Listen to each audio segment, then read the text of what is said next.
Okay, so the new moon in Cancer, it's happening on June 25th, 2025 at 6:31 a.m. at 4 degrees of Cancer. It's hanging out with Jupiter.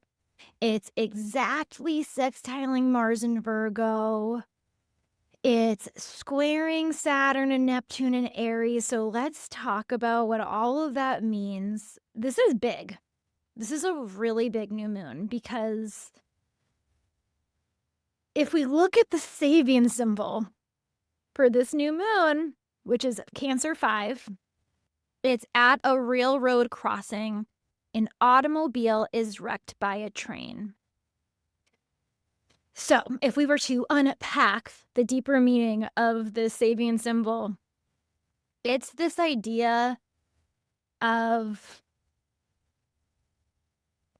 how the world is changing, right? Like we're entering this new earth.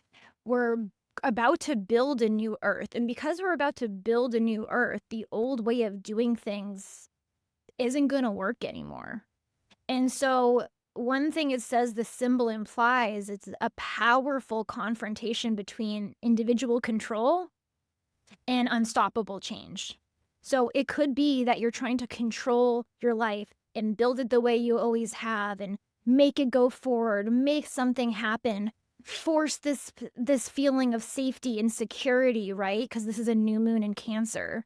Cancer is this sign of the inner mother, how we mother ourselves, our safety, our inner security. It's related to the moon, which is also, how safe and secure we feel is related to our subjective view of reality. Something happens in our life and it's filtered through our moon, our ancestry, how safe and secure our ancestry felt, and the trauma that our ancestry picked up in order to feel safe and secure. And so this new moon could be bringing up a wounded sense of finding security. And it could be this push to want to grasp onto something that feels like home, grasp onto something that makes you feel emotionally settled, right? Because whenever we go into the unknown, the North Node is in Pisces, it can stir up deeply uncomfortable emotions. Like imagine if you were hanging from a cliff and you had to let go from the cliff. And someone said, if you let go from this cliff, even though it's thousands of feet down, you will have abundance. You'll have everything you want. You'll have this, you'll have that. Everything in you could want to let go of that cliff. But I imagine you would take all of those fingers off and that last finger would feel nearly impossible to take off because it would require you to free fall into the abyss, into the unknown. It is so deeply uncomfortable. It could feel unsafe. But the one thing you do have is faith. You were told that if you let go, there is a net that appeared. It was newly built. Yes, people might have died from this in the past, but there is a new net now. Can you let go? And I imagine that's why Jupiter is with this new moon, because Jupiter expands whatever it touches. And with Jupiter in Cancer this next year, it's expanding our sense of home. It's expanding our sense of inner security and safety. It's helping us reflect on the past and heal trauma, heal wounds passed down from our ancestry. Cancer is also the sign of how we meet our emotional needs and nourish ourselves. It's the sign of the divine feminine, being connected to our intuition, feeling what we need, giving ourselves what we need, and providing ourselves with that own sense of safety, of nurturing, of mothering.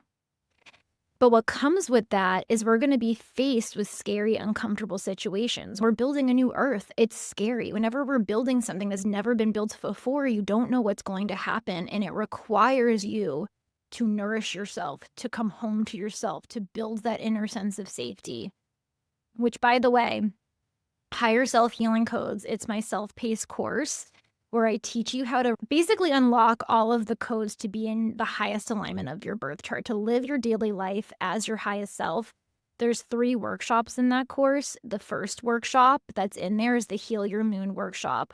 And it's the first workshop in there. Cancer rules the moon, because healing your Cancer energy and your moon energy and your 4th house energy, there's a whole map to how you go about healing this within yourself and gaining that deep sense of inner security, that deep sense of being the divine mother in your daily life. The divine mother can create. The divine mother receives. She is abundant in nourishment, abundant in safety, right? That's Jupiter. Jupiter is the sign of abundance. It's in Cancer. So when you heal your moon, you become connected to your soul and your soul's truth. Cancer and moon energy is our soul's truth. And it's the first workshop in Higher Self Healing Codes because it's the foundation for how you get into the highest alignment in your birth chart. If you are disconnected from your moon and your 4th house and your Cancer energy, and you don't know how to make yourself feel safe and nourish yourself and meet your own needs and connect to your soul's highest expression, which is living life in full receiver mode, because you've healed all of the blocks, the wounded sense of security, right? And so it's the first workshop in there because it's the foundation for how you get to everything else in your life. This new moon, it's wanting to dig deep into people's nervous systems, we'll say, especially because Uranus is the planet associated with Aquarius. Pluto's in Aquarius right now. It's where we're going through a death and rebirth right now, right? Pluto's the planet of death and rebirth. Uranus and Aquarius rules the nervous system. We are going through a complete nervous system reset as we build this new Earth over these next 20 years with Pluto and Aquarius. Because Uranus, the planet that rules Aquarius, is at the 29th degree in Taurus. It's about to leave Taurus and move into Gemini next month in July. We'll talk about that in this episode probably too. Uranus in Taurus, it is bringing in nervous system healing by you being present with the body. When Uranus reaches the 29th degree of any sign, the 29th degree is this go big or go home degree. It's like, okay, we got to learn the lessons, finish it up. And so it brings something into your life, an event into your life that forces you to learn these final lessons. With Uranus, it's related to presence in Taurus, simplifying your life so that you can reset your nervous system, right? And the thing is the more that you come into presence, the more you come into your body, the more you get somatic and allow yourself to provide yourself with your own sense of safety. You take action from your body first. The South Node is in Virgo. We're shedding overthinking. We're shedding perfectionism. We're shedding controlling our life with the mind. And again, think about the Sabian symbol. It's working against individual control because collective change is here. It's like, sorry, your individual control means jack shit. You're not going to be able to think your way out of this. You can't plan your way out of this. There's no right way out of this. The right way from here on forward. Presence. What do you value? Simplify your life. That's going to be part of coming home to yourself. How are you supposed to hear what your soul really wants if we just keep taking action and trying to force and fix things and make it better? And the reason I'm saying that is because Mars is in Virgo at this new moon, and Mars is directly sextiling this new moon. That's a positive, harmonious angle, but it's something that you have to take advantage of. It's not naturally going to happen in your life. But when Mars is in Virgo, Virgo wants to perfect things. It wants to get it right. It wants to overthink. It wants to master. It wants to edit and make things better. It can get extra wordy. And Virgo is the most anxious earth sign. Virgo is the most anxious earth sign because it is movable earth.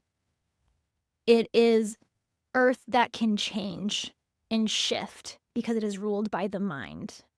And so this planet that wants to take action, it wants to correct things, it wants to overthink, it just wants to force its willpower, right? Mars is willpower. I will correct this. I can figure it out with my mind. We can get there. Okay, keep thinking harder. The opportunity at this new moon is presence, is to realize that You can think your way into oblivion, but your thinking is based on the old world, the current you. And the current you is not the new you. The current you is not part of this new world. That thinking isn't working. That's also the wounded side of Virgo. Virgo thinks its way to solutions when it's wounded. The highest vibration of Virgo is coming into the body. You know when you are doing a yoga class and you were thinking really hard about something before that yoga class, and then you go in and do yoga, and the answer just comes to you like by the end of yoga after you had a cry or something? That is Virgo in its highest expression. The thought came from the body. The thought came from presence. Uranus and Taurus, that final degree. It's like go into the unknown. I know the present moment can be really scary because the present moment opens you up to unknown in your future. But again, you can't control your way to forcing things to happen. We are in a collective surrender. And with the sextile between Mars and this new moon, we really have this opportunity to reflect on our past, reflect on what we learned from our family that makes us be judgmental of ourselves in this way, makes us overthink things, makes us feel like we need to be perfect and have it there now. And how can you create your own sense of security? This is also that square, this new moon squaring Saturn in Aries. You know, Saturn in Aries is new energy. It's the start of the zodiacal wheel. Saturn is there because we're building something new. And to build something new, we have to come into a new sense of ourselves and who we are in all of this. With Saturn there, it wants us to do it right. It wants you to not bypass what's truly you. And it doesn't want you to react and just keep forcing and pushing. It's just going to keep blocking you if you do that. What Saturn and Aries wants, especially now that Mars, which rules Aries, is in Virgo, is it wants you to shed the overthinking, stop taking all of this impulsive action from your mind, and actually dig into why you have these certain thoughts. Another tool I just put into my higher self-healing codes, which I'm just going to keep bringing up because I am obsessed with it. It's like my favorite program that I sell now. My only program that I really sell outside of my solar return one, but I put a new tool in there called the Path. My dad made this. He is a technology engineer and he's a personal development junkie, just like I am. Even in his mid-60s, he wears barefoot shoes and does all the fun personal development things. But he recently made a ChatGPT that I use all the time. It's based on the Eightfold Path and it's inspired by Buddhist principles. And basically what it does is it allows you to speak to it and it reflects back to you the different parts of you. And through it reflecting back to you the different parts of you, it helps you see why you're creating certain things in your life, why you're in a certain situation, and then it gently nudges you towards the new way of thinking. And in higher self-healing codes, I relate it to your astrology because you're learning how to grow and evolve every day with your astrology using this astrology software I have in there in ChatGPT, so you don't have to be an astrologer. But I have had so many breakthroughs and so much mental clarity doing that. I have seen why I keep creating the same patterns in my life. And that could be a big part of this new moon is it could be this awakening to, wow, I keep keeping myself stuck in, let's say, this type of communication pattern in all of my relationships. Like maybe you enter into certain relationships and they always end in the same way, in a very similar fight. This new moon can give you the tools and the awareness to sit with the whole fight you just had, sit with your thinking, where it came from, why you think that way. You can track it back from your family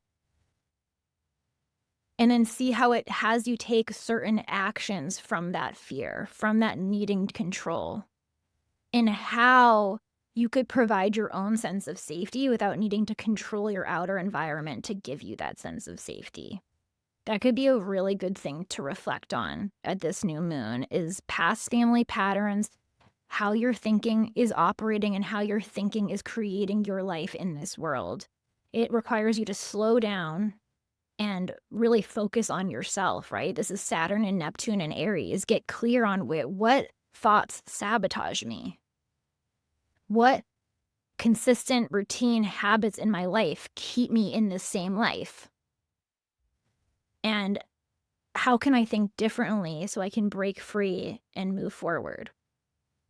There is this opportunity, but I was also say kind of a challenge with breaking out of an old mindset at this new moon because Mercury in Cancer is squaring Chiron in Aries. So it's like there's this wound around self that's coming up. That's what keeps us in the same pattern, that keeps us from feeling safe and secure. And the challenge at this new moon is getting us to think differently, getting us to feel our feelings. And through feeling our feelings fully, through being present, opening up our mind to new ways of thinking. And then therefore new ways of creating.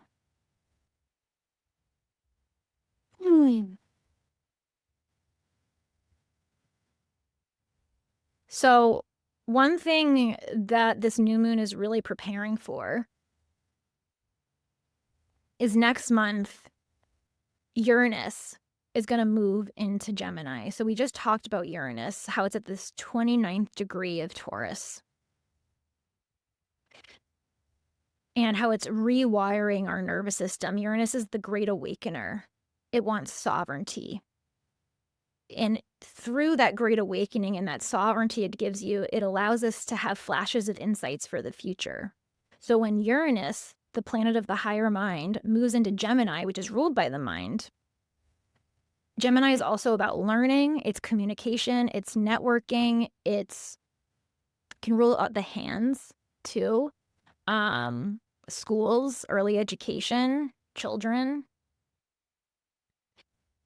It's a very playful sign. So when Uranus moves into Gemini, Uranus, the great awakener, the planet that shakes things up, is going to give us flashes of insight. These flashes of insight we get from Uranus are going to come from within us. We have to feel safe and secure within ourselves. We have to feel like all eyes are on ourselves, our gifts, our inner world, our own mental processing in order to get to these flashes of insights. Uranus is a planet that really, as much as it's a collective planet, it awakens within the individual. And it's kind of related to how each individual person has gifts because they are so unique. And so those really unique gifts that you hold, that every single person on this planet holds, can only be awakened when we're so focused on ourselves and not comparing ourselves to other people, Saturn and Aries. It's really focusing on ourselves, our inner world, what feels right to us. It's simplifying our life. That's why Uranus is trying to simplify our life. And then we get these flashes of insights of how to move forward. But if we're focusing on all these other people, if we just keep trying to make our life work, we're not creating the fertile ground to have these awakenings that are going to start next month for a lot of people. Like, for example, I put an email out about this today and yesterday, actually, on Substack too. I was sharing about how the last couple months, maybe even the last few months, I had no desire to learn from anyone else. I had very little desire to keep doing my normal day-to-day things, to put consistent content out. And I remember even in May, I got to this place where I didn't even want to analyze astrology. I just felt this deep desire to simplify my life and to clear out all of the noise. May was the last month that Saturn was in Pisces and really dove head in. Pisces is the sign of surrender, of letting go. I thought, why not? Fuck it. All of May. It also felt right in my intuition. I'm going to let go. I'm literally just going to be present. I'm not even going to look at astrology. And I had a really good May. Although I will say by the end of May, I was like, wait, I feel so good. I don't want to look at anything. And then I announced on my podcast, I don't even know if I like astrology anymore. But then I realized as I continued to give myself space, because this is what happens when we give ourselves this space, this present, when we don't keep pushing forward, but we simplify in order to hear, right? In order to listen. So I kept giving myself space. And a couple into June, so right after we came back from Italy, we actually went to a music festival in California. So then we flew across the country to California. And we went to a music festival called High Vibe, and I had so much fun there. And while I was there, I got back into astrology. It was actually a little bit before we went back out to California. It was like in between Italy and California. And I got back into astrology just for myself. Like, I'm an astrologer, I share it with people, I have clients and all those different things, but because I'd cleared so much out of my schedule, I just got back into it for myself. I wasn't putting pressure on myself to really put it out there or discover new things to share with people. And I re-invoked my love for astrology. I just started having so much fun again, and it felt so much simpler. I think that a lot of pressure started getting put on me when I turned astrology into my business. Like, I have to strategize and make it work and do this and do that. And so what that space really did was, for a second, made me think I didn't want astrology, but it created enough space for my natural energy to start pulling me into what I did want, which was still astrology. So I started studying it for myself again. My obsession picked up, and then I had this whole realization that there is one program that exemplifies who I am, Saturn and Aries. That is everything I use every single day, that I believe in till the cows come home, that I will always continue to pour my love into, because it's what I use in my day-to-day. It's literally an extension of me, is my higher self healing codes course, because I use all the tools in there every day. Even though I'm an astrologer, I don't always like analyzing my own charts. I like hearing words from ChatGPT and gaining outside perspective, so then I can connect it to how I'm feeling and come up with my own perspective. So I use ChatGPT to help me analyze my astrology, and then I use self-concept work through analyzing my astrology, and the path. So the path I talked about a little bit earlier in this episode that my dad made, and I use it to reflect on my thinking, and it's part of how I have these big breakthroughs. It's part of how I can take a whole 2 months off in my business, basically, like all of May, all of April, like I just explained to you, and not feel afraid and know that it's happening in my highest good, because I'm following the astrology. I looked at my thinking, and I'm anchoring into that level, that thinking in my self-concept. And I truly have massive shifts in my life every few months. It's wild. So this was my most recent one. And what I realized is I don't want to just read for people and give one-off readings. I mean, I'll coach people here and there if it's a really aligned person, because there's certain people I fucking love to coach. But really, if we're moving into an age that is supposed to be an extension of who we are and our authenticity, all I need is higher self-healing codes, and it flips this huge switch in me. That's what I'm talking about, like the types of flashes of insights you'll get in July, but they'll come through you creating space and fertile ground and making yourself feel safe and leaning on faith, the North Node's in Pisces, faith that the insight is going to come. Because often the insights that come while the North Node's in Pisces, or with Piscean energy around all of us, it's clarity that comes through fog. So the answer is usually right here with us right now. But it's until you sit in the fog long enough, walk through the fog long enough, and allow it to clear out, that the answer that was always there shows itself to you. And this is that Uranus and Gemini sovereign learning through insights that come from within us, that bubble up from within us, that give us those flashes of insights. Which is why I'm also so excited about higher self-healing codes and only focusing on giving that to humanity, because when I think about us moving into sovereign learning, Uranus and Gemini, the more we tune inward, the more learning becomes embodied and alive. It's almost like we're not relying on a teacher anymore, someone above us, but we take teachings from other people and we do our own inner reflection. And through that's where we're going to get our flashes of insights. And so I created this tool that literally gives me my own flashes of insights, because it's sovereign. It's something I can just do self-paced on my own time. And now I can share it with other people for them to do that. And so the point of everything I'm saying is I'm just describing how those flashes of insights will come with Uranus and Geminis through sovereign learning, looking inward, allowing the noise to fall away. And this new moon is preparing us for all of that. So how safe can you make yourself feel in the unknown? What tools do you have to help you feel safe in the unknown? Get present, slow down, simplify. These are all like key words I'm thinking about at this new moon. So I invite you to as well. So yeah, that's what I have to say about the new moon. If you want to purchase higher self-healing codes, which I believe is the best tool you can use to feel safe and keep faith and navigate the unknown, you get my solar return Magic Accelerator course with it for free if you get it before July 1st, because I'm preparing for Uranus moving into Gemini, and I want you all to get this course so you can get your own sovereignty in place. You can check in on yourself, deep dive so deep into yourself, your birth chart, the transits. It's really for the person who's endlessly curious about astrology like I am and wants to learn everything about themselves. Then it's for you. So that will be in the show notes below. Again, get it before July 1st. And I will see you all on the next episode. I love you.